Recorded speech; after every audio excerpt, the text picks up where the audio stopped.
What's going on, y'all? Machiavelli Mills TV. Now look, y'all, this is a season 3 episode 5 recap of The Chi. This is my show. I did a episode 4 recap. I'm gonna do recaps going forward from now on, right? So look, man, this episode is intense. Everything intensified, and a lot of the questions that we've been having around the season are starting to be answered or revealed as the season goes along.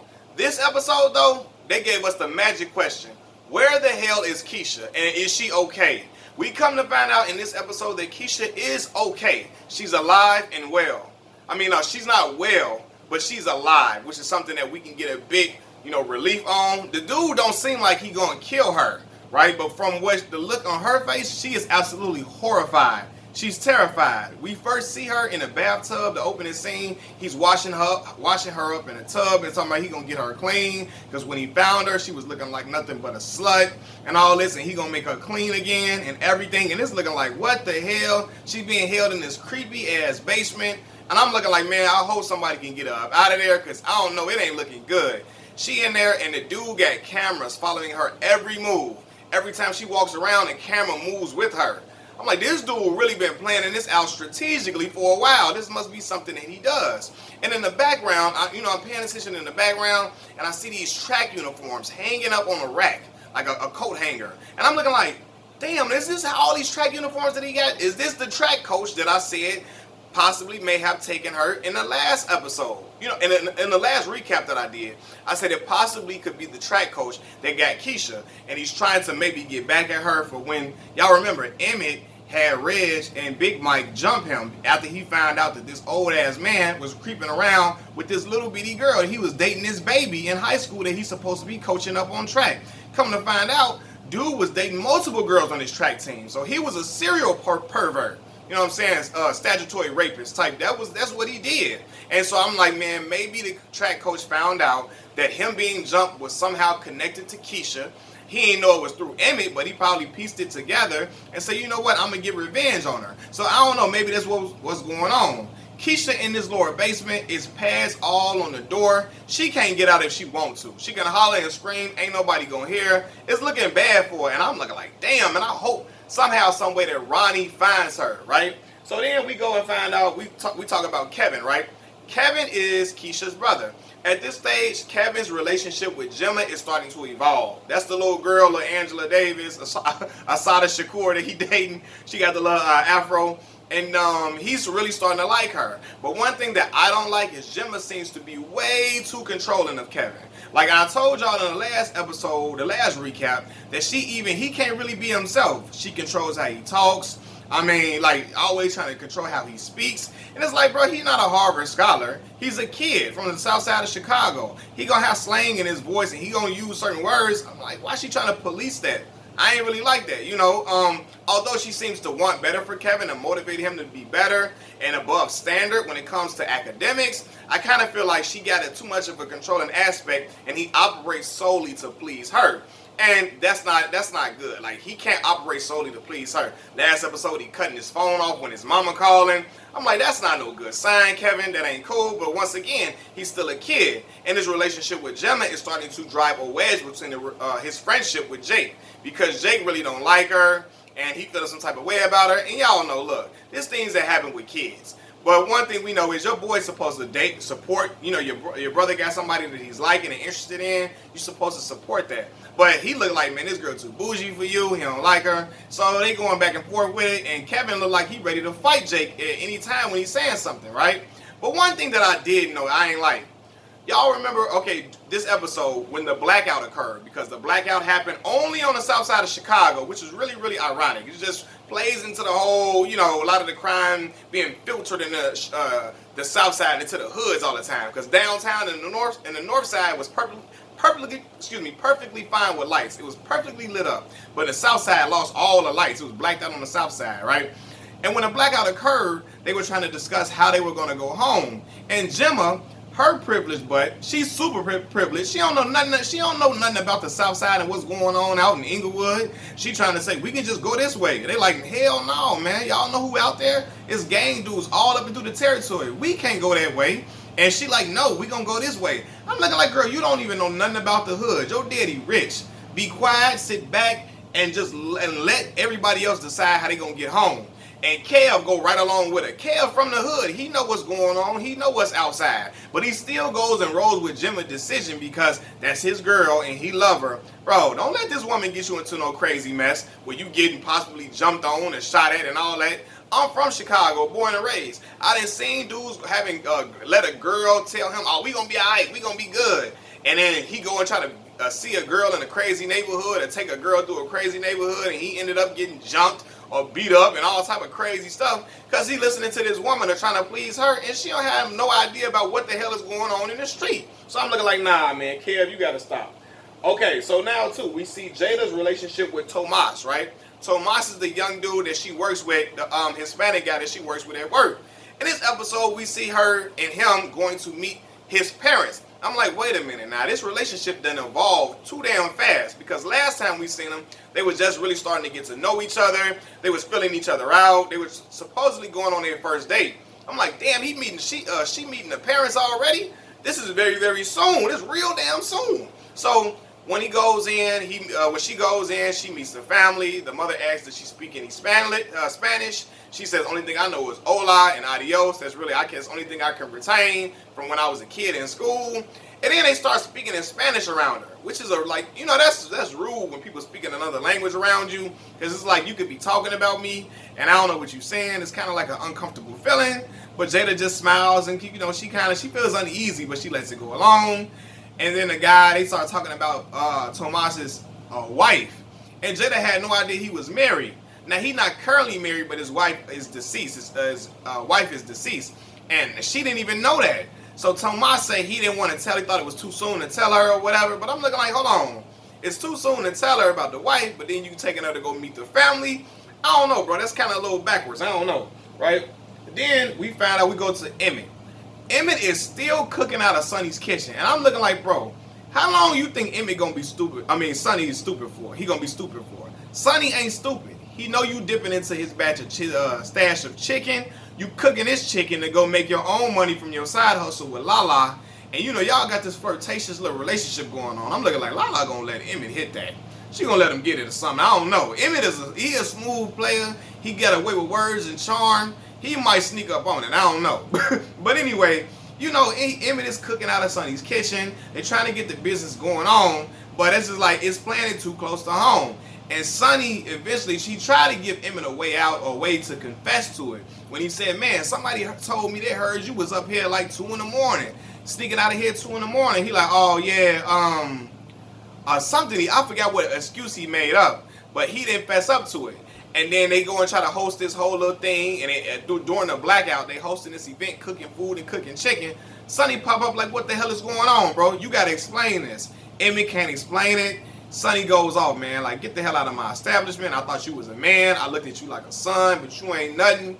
You out here just trying to sneak and do what you want to do in my business and my establishment and take advantage of what I got going on.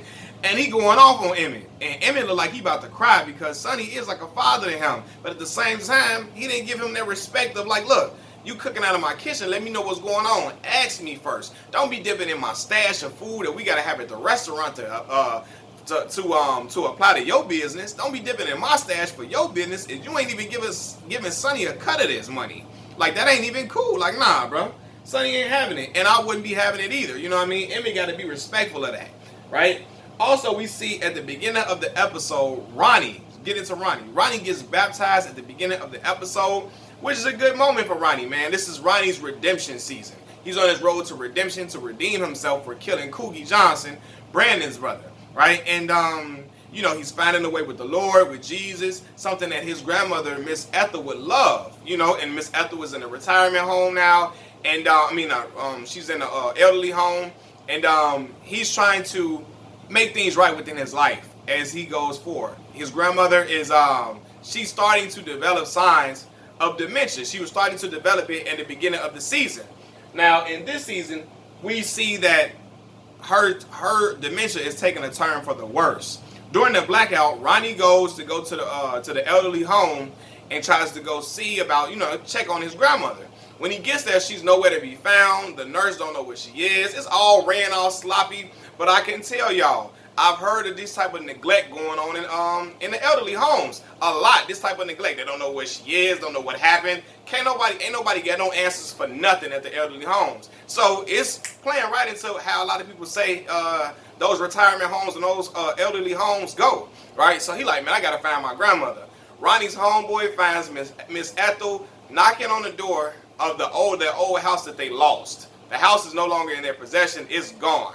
And she beating on the door. They're like, "Can let me in, Ronnie, let me in." And Ronnie's friend like, "Look, y'all don't live here no more, Miss Ethel. Y'all had to move. You don't remember?"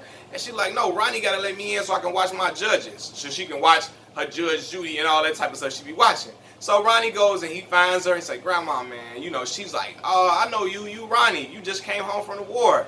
And her dementia is really getting bad. And it's really, that's one thing that's possible, really a sad sight to see. Somebody that you love, that you grew up loving all your life, that giving you all they love their whole life, they're starting not to remember things. They start not to remember you at times. They start not to remember like the basic things. And then Ronnie is knowing that, hey, my grandmother is sick and it's getting worse. And he's kind of like going through it, man. And you can see it. But Ronnie in his heart feels like it's his destiny to find Keisha. And even Miss Ethel says, "That girl still missing?" She said, "You gonna find her. You gonna find her. Not they gonna find her. You, as in Ronnie, you gonna find Keisha." And I think in that, it lit a fire in him. He already had a fire lit in him when he was talking to Dre, Keisha's stepmother. But he really, really wants to find Keisha. And he don't want nothing to happen to Keisha like it happened to the girl that they found at the beach. The little white guy. The white guy killed the girl at the beach and all of that. And he don't want that to happen to Keisha at all. So he's on a mission, right? So now we go to Doodah's character. Now Doodah, Otis Perry, he's running for mayor. This is a very big deal to him. His wife is a strange wife. What's the girl name? Candy Burris. She's playing his wife in here. She is trying to motivate him to win this election. She want him to win bad, not motivate him. She feel like if he wins, all the power gonna be transferred to her. And she's just power hungry. She want a guy that's in power, and she's trying to tell him, hey, you need to get this done. Even if you gotta use Jake as leverage to get this to get elected as mayor, do it. If you gotta use him as a sympathy story, a sob story, if you gotta sell that to the media, go ahead and do it. You need to start using him more. And Doodah really don't want to do it like that. Even though last episode, we were starting to feel like he was going to use Jake for that angle, but he's starting to feel like he don't want to do it now, right? And as this episode goes on, we see this little bonding, father-son type bonding with Jake and Doodah. He's listening to some music and like, you don't know who this is? I taught you. And they having a nice little exchange. And I'm looking like, man, he's really starting to care for Jake and really look at Jake like a son figure, like for real, like a son. And then things go left immediately, right? Big Mike tells Doodah to come out back. Jake asks, "Can I go with you?" He goes to the back, and Big Mike is beating the hell out of it. Well, Big Mike he ain't beating the hell out. He is holding, got this dude hemmed up because he was making signs saying F Otis Perry, F Otis Perry, and all this type of that, all like disparaging remarks on the signs for Otis Perry, because he don't like Otis Perry. So Doodah comes out. Otis Perry is Doodah. Doodah comes out and say, "What's going on, young man?" He say, "No disrespect, but you ain't no Harold Washington. You ain't nothing like Harold Washington." And this triggers Doodah, because in the last episode, you hear him saying that he wanted to be like Harold Washington. Harold Washington, the first black mayor of Chicago. Every black person I knew in Chicago loved Harold Washington. My grandmothers loved Harold Washington. My great-grandmother loved Harold Washington. All the people in the black community in Chicago, Illinois, they had this profound respect for Harold Washington. And I wasn't living when Harold Washington was serving. You know, I was born in '93. When he was in office, I wasn't born. But I always hear about this prosperity that was running through Chicago, through the black community, when Harold Washington was in office. Like, it was just like a vibrant type of energy, it felt like, that, you know, when Harold Washington got in office. So Doodah wanted to represent that. He wanted to be a kid from the South Side to be Harold Washington. And his teacher told him, "You ain't gonna be no Harold Washington. Hell no. You better go learn you a trade. You from Inglewood. You ain't gonna be no Harold Washington at all." And so when the dude told him, "No disrespect, but you ain't Harold Washington," it triggered something in him. It triggered that doubt in his head that he couldn't win the mayoral election, and he snapped. He beating the hell out. He started beating the hell out this dude. I'm talking about stomping him, beating him to a pulp. And Jake sees that and is scared for his life, even though Jake has these times where he is attracted to this street stuff, and he likes that street energy, that he likes being around it, and he likes it being around him for protection, and he likes looking tough. That shit right there ain't for him. He gets up out of there. He runs all the way from Doodah's house to his brother Trig's house. Trig opens the door, and I mean, he embraces Jake, because Jake looks scared as hell. He's sweating, and he looking like he going through it. You know what I mean? And he tries to go and seek refuge with his brother Trig. Now, enter Trig. At the beginning of the episode, Trig is trying to get his house straight. He's trying to get everything in order so that he can get custody of Jake. So I guess the DCF, what's it called, the child services lady, she comes to try to check out the house, try to check out how he's living, and if he's in a suitable environment. She tell him, hey, you need to get that outlet fixed. I'm like an outlet? I'm like, Jake ain't no little ass baby. Yeah, I can see it was a little baby, but I don't know what the outlet got to do with a teenager, his teenage brother coming to live with him. But nonetheless, hey, that's what happens in the episode. Then she tells him, like, hey, he said, who is this? She's asking who is Trig's. You know, Trig has a transgendered girlfriend. So she's like, who is this? He said, this is my wife. She said, you ain't say he was married on the application. He said, well, it's not my wife, but she's like my wife. He said, well, look, you ain't put that, you got to put, you know, that you stay with your girlfriend on the application. So he says, okay, cool, I get all that in order. But Trig is he's getting distressed that this woman is not going to let him get custody of his little brother. He's like, damn, this is my blood little brother. Why can't I keep him? And during this whole time, you see this exchange between Trig and his transgender girlfriend. She's telling him that she needs to leave back to Kankakee, because she might mess up his chances of getting Jake. And he asks her, why the hell would you say that? Why you think that? And she says, well, because I got a past. And he like, it ain't no theft either type stuff. She tells that she killed her father after her father found out, you know, that her father, he wanted a son. When he found out that his son was dressing in drag, he snapped, he lost it, and was choking the life out of him like he wanted to kill him. And the transgender girlfriend, she ends up killing her father in self-defense. And she thinks that, hey, it's going to come back to haunt Trig's situation with Jake, and it's not gonna allow Trig to be able to keep Jake in the home with them. So she's trying to leave to Kankakee, and he urges her that he tells her that everything's gonna be okay, so on and so forth, right? Now at the end of this episode, this is where it gets critical. Because during the blackout, Keisha finally breaks out of the house.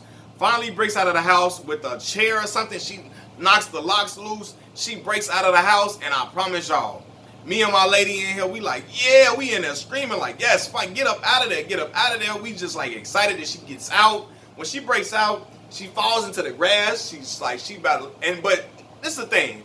As she's breaking out of the house, we hear footsteps in the home, indicating that the guy who's is holding her captive is coming back. He's come back home now. So we look like, hurry up, Keisha, hurry up. She breaks out of the door. She screams from relief, and she's like, so happy to be outside, and she's selling like she's just laying all out on the grass. I'm looking like, Keisha, if you don't run, if you don't keep running, dude gonna come out the damn door and get you. Hurry up, hurry up, hurry up. I mean, she's so, and my lady like, you gotta understand, she's excited to be outside, and I'm like, look, I understand that, but you want to be excited to get away. You want to have a chance to get away. If you don't keep running and keep running, holler in the middle of the street, keep running. She's sitting there admiring the grass. She's so happy to see outside. Dude comes right up the stairs and come out the door to come get her. And we see his face. This dude don't look like the dude that was the coach. It don't look like him at all. Now, we know this show has a hard time bringing characters back. Like, the Shy they do a terrible job of bringing characters back for some reason. They can't get people to return. So I don't know if this still is supposed to be the track coach and somebody else is just playing him now. Somebody else is acting as him now. But this dude is not the same dude that was dating Keisha. Physically, he does not look like the same dude. He don't look like the same dude that was dating Keisha. He don't look like that track coach that was in a relationship with Keisha at all, right? With his R. Kelly ass. He don't look like dude. So I'm looking like, I don't know, who is this? Is this somebody else that's closely related to the track team? Somebody else that just has a history of getting track girls from the school and kidnapping them? Because like I said, why the hell does he have all these track uniforms hanging on his coat rack in his house? How the hell does he have all these track uniforms down there? He got to be a coach, or this just something he do. He kidnap girls on the team, or I don't know. But I'm looking like this ain't the same guy. This ain't the same coach that she was dating. Who the hell is this guy? So we trying to figure out who is this dude. But as Keisha is screaming, Ronnie is walking down the street. And I said, damn it, my boy Ronnie always in the right place at the right time. And I promise y'all, as Ronnie walking down the street, he hears the screams and he go, Keisha, Keisha. And me and my lady, we screaming, come on, Ronnie, come on. Because we looking like, Ronnie, you got to find her. You got to see where she is. Please see where she is. And it doesn't show it. The episode cuts off as Keisha is getting pulled. Dude is trying to pull Keisha back into the house. The episode ends as Ronnie's hearing the screams and he's trying to locate what the screams are. I'm like, come on, bro, don't do this to me, man. I hope to God that Ronnie finds Keisha and finds out where she is and he gets up in there and whoop dude ass. Because dude perverted ass, man. Get him up out of here. Watching her pee on the little bedpan that she got, and he watching her pee and he looking like a pervert. Yeah, look at me. And she's in there, he's saying something, look at daddy or something, and she is in there crying her eyes out.